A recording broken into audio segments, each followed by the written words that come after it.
Hello friends, in this video I will show you how to replace the toner cartridge and the drum cartridge on HP Laserjet Pro M203 DW model. So to replace the toner cartridge, just open the top cover and this is the handle of the cartridge.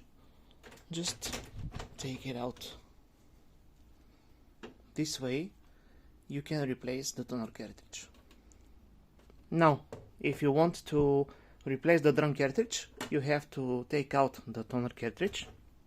Then, look, this is the handle of the drum cartridge. Just take it and slide it out. This is the drum cartridge. Place the new one in a reverse order. Place back the toner cartridge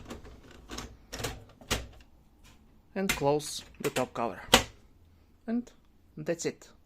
Thank you very much and good luck.